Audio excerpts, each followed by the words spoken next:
అడుగు అడుగున ధనదాహం, అధికారంపై అధిక మోహం, వ్యసనాలపై తగని వ్యామోహం. అడుగు అడుగున ధనదాహం, అధికారంపై అధిక మోహం, వ్యసనాలపై తగని వ్యామోహం. ఆధునిక సమాజమేవో ఆటవిక సమూహం, స్వార్థపరుల సందోహంలో ధర్మం ఉనికేవో సందేహం. మనసున్న మనిషికి ప్రతి నిమిషం ఎదురయ్యేను ఓ పద్మవ్యూహం, పద్మవ్యూహం, పద్మవ్యూహం. అడుగు అడుగున ధనదాహం, అధికారంపై అధిక మోహం, వ్యసనాలపై తగని వ్యామోహం.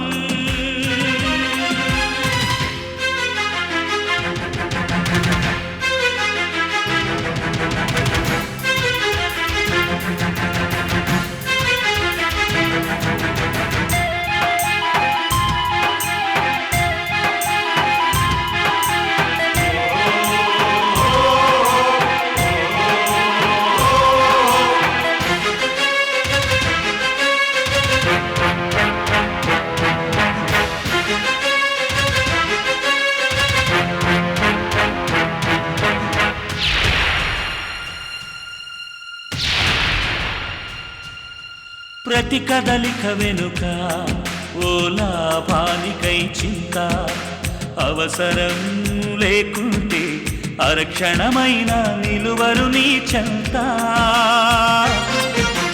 ప్రతి కదలిక వెనుక ఓ లాభానికై చింత, అవసరం లేకుంటే అరక్షణమైన నిలువరు నీ చెంత. ఇది కన్నీటినే వేలం వేసే కసాయి సంత, ఇది కన్నీటినే వేలం వేసే కసాయి సంత. విలువలకై వెతుకులాట నేడొక పెద్ద వింత, విలువలకై వెతుకులాట నేడొక పెద్ద వింత.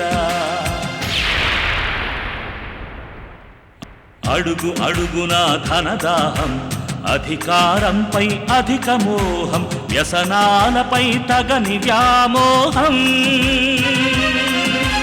పద్మవ్యూహం, పద్మవ్యూహం, పద్మవ్యూహం.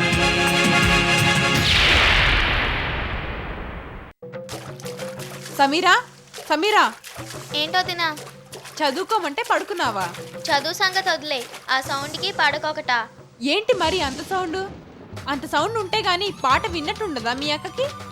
నీకు అనుమానం ఇప్పుడు వచ్చింది, నాకెప్పుడో వచ్చింది. దాని టేస్ట్ ఏంటో ఎవ్వరికీ అంత చిక్కదు. అది సరే గాని రేపు ఎగ్జామ్ పెట్టుకుని చదవకపోతే ఎలా చెప్పు? నేను చదువుతాను, చదవనని అంటం లేదే. కాకపోతే ముందా సౌండ్ తగ్గించమను. తప్పదా? తప్పదు. సరే.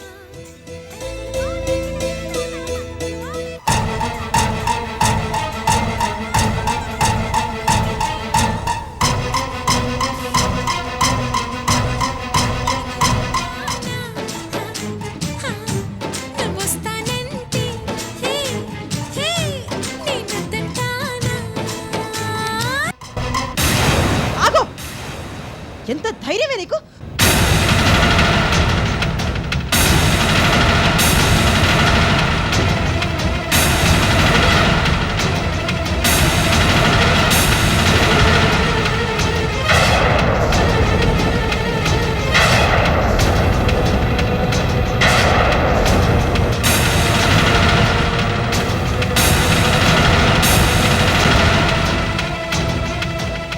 చేతులు నీకే కాదు నాకు ఉన్నాయి.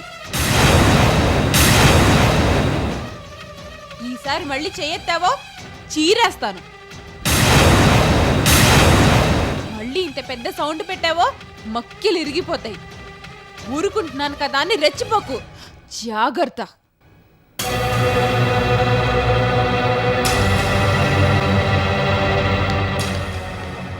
वाह क्या सीन है। అనేవాడు ఉంటే వాడి తలంత అనేవాడు కూడా ఉంటాడు. తిక్క కుదిరిందా? నువ్వు రా వదినా.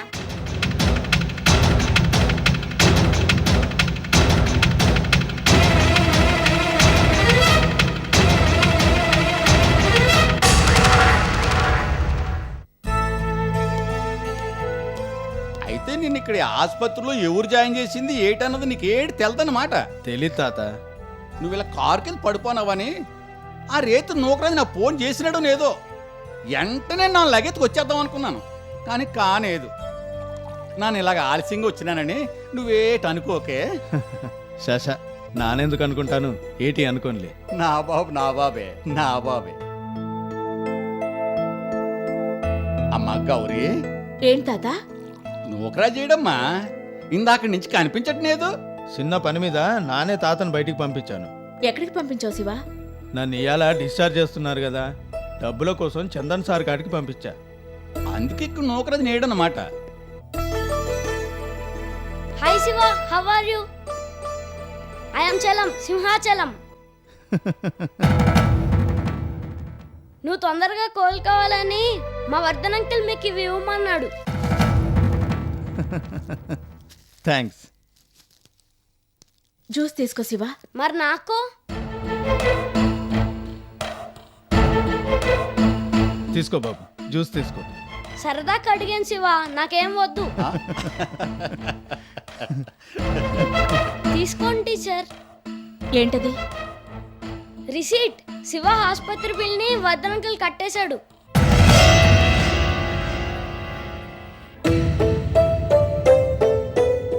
తీసుకోండి టీచర్.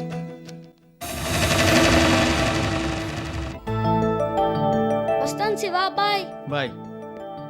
మీ పేరు? సూరిబాబు. నా పేరు చలం, సింహాచలం. నా బాబు నా బాబే. బాయ్. బాయ్.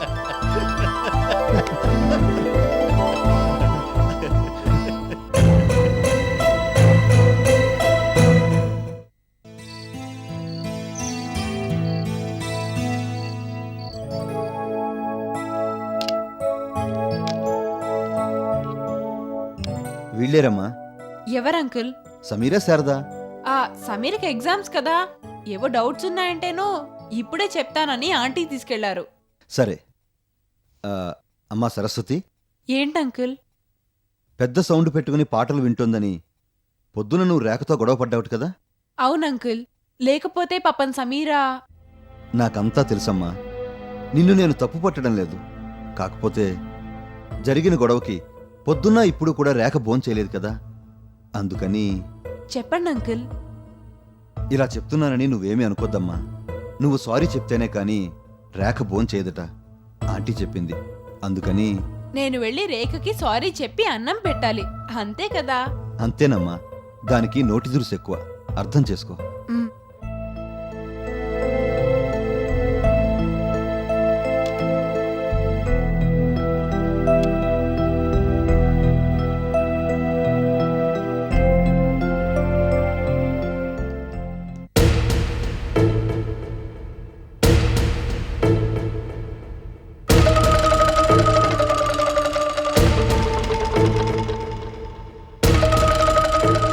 తిను. నాకేం అక్కర్లేదు, నేనేం తిన్ను. తినకపోతే ఎలా రేఖ? నీరసంగా ఉండదు? ఉంటే ఉండని, అంతేకాని నేనేం తిన్ను.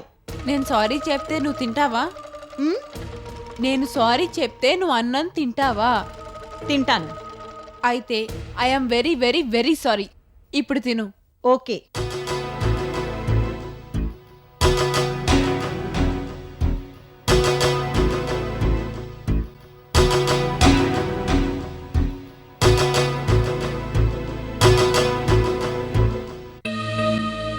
చూసావా, నేను పట్టుపట్టానంటే అంతే, సాధించి తీరతాను. ఆఖరికి నువ్వు నాకు సారీ చెప్పుకున్నావా లేదా? అందుకే ఎగిరెగిరి పడకూడదు. అంకుల్ చెప్పబట్టే అన్నం పెట్టాను, అంకుల్ చెప్పబట్టే సారీ చెప్పాను. లేకపోతే నీకెవరు చెప్తారే సారీ?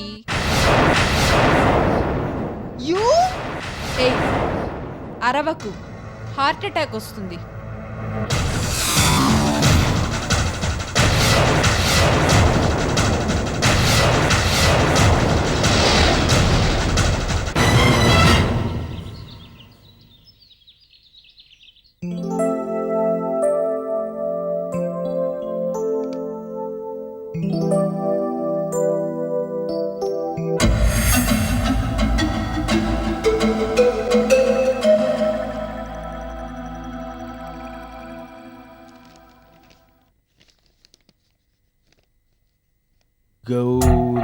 పెళ్ళికి నువ్వు నేను ఏ దుర్ముహూర్తంలో కలుసుకున్నామో నా పరిచయం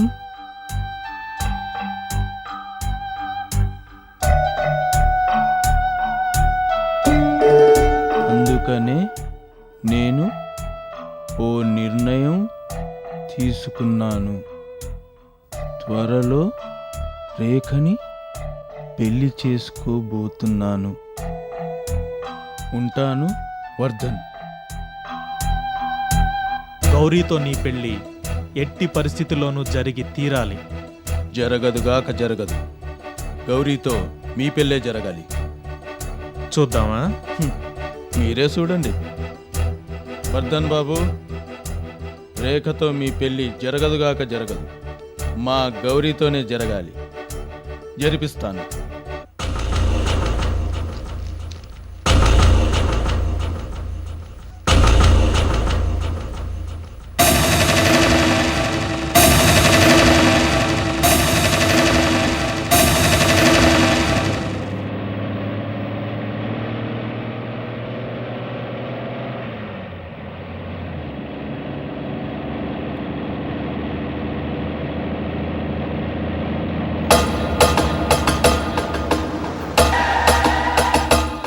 ఏమైందయ్యా? ఏమైంది? దిగరా, దిగో. ఎవరండి మీరు? దిగో. ఎవరు మీరు? ఏం కావాలి? ఏయ్ ఏయ్ దిగరా, ముందు దిగో. ఏయ్ నిన్నే ఆగు. శివ, శివనే. జరగా.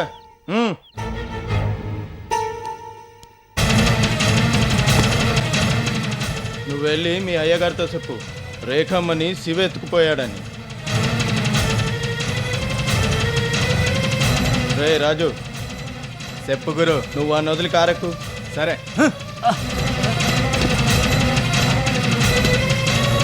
పోనీ. Sir please please sir sir sir sir please sir. ముందు ఈ సంగతి అయ్యగారికి చెప్పాలి. శారదా, శారదా, నేను ఇక్కడే ఉన్నానండి. ఇక్కడే ఉన్నావా? ఆఫీస్కి టైం అవుతుంటేను. నేను అదే హడావిడిలో ఉన్నాను. రండి టిఫిన్ చెద్దురు గాని.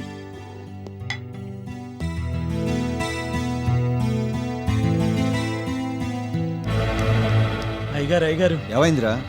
మన రేఖమ్మ గారిని రేఖమ్మ గారిని శివెత్తుకెళ్ళిపోయాడు అమ్మగారు. హా? శివ ఎత్తుకెళ్ళిపోయాడా? అవును అయ్యగారు. అసలు ఏమైందంటే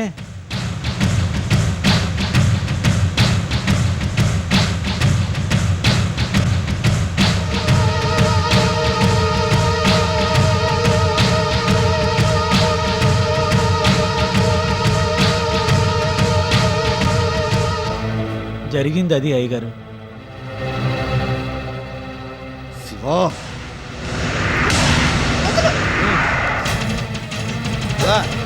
వదలమంటుంటే.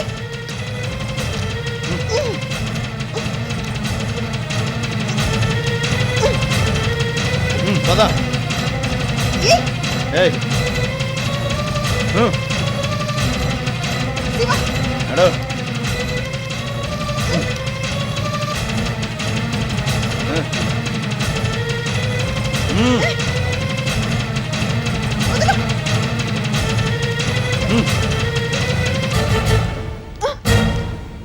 రేయ్ గొంతు చించుకోకు, గుండె ఆగిపోద్ది. నీ తాటాకి చప్పుళ్ళు నా దగ్గర కాదు. రే రాజు గురు, వెళ్ళి పంతులు గారిని పెళ్లి ముహూర్తం ఎప్పుడు పెట్టారో కనుక్కొనిరా. అలాగే గురు. పెళ్ళి పెళ్ళెవరికి? నీకే. నాకా? ఎవరు? ఎవరితో? ఇంకెవరితో? నాతోనే.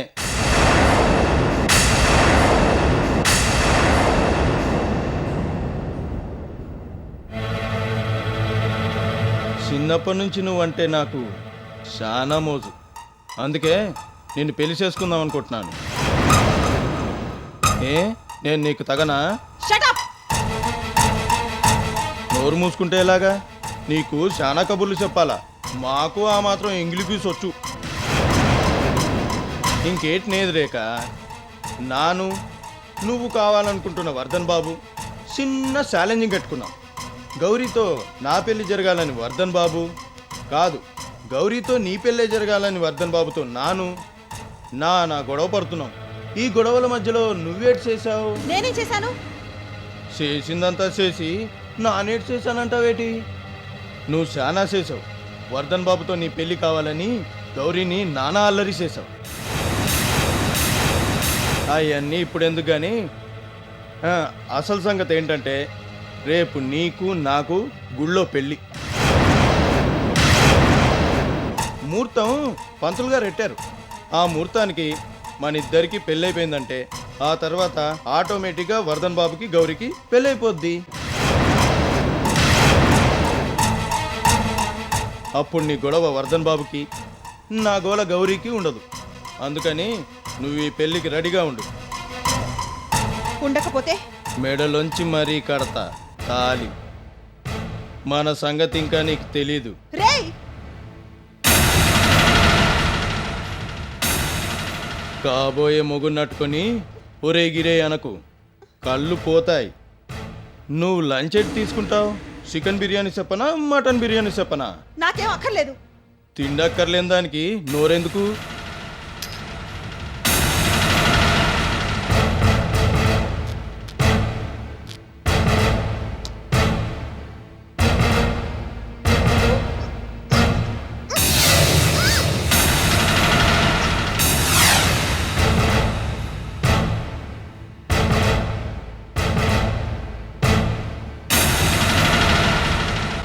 కూసో, నేను ఇప్పుడే వస్తా.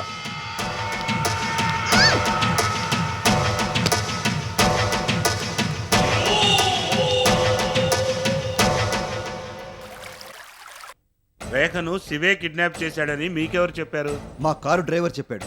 ఇప్పటికి ఇదే మాట 5 సార్లు చెప్పాను నీకు, అయినా పదే పదే అదే అడుగుతున్నావు నువ్వు. ఎంక్వైరీ అంటే ఇంతే బాస్. దేన్నైనా 1కి 2 సార్లు అడిగి కనుక్కుంటాం. దానికి నువ్వు కోపగించుకుంటే ఎలా? అది కోపం కాదన్నయ్య గారు, బాధ. ఆయన సంగతి మీకు తెలిసిందేగా. అదేనమ్మా, కాకపోతే హలో చెప్పు.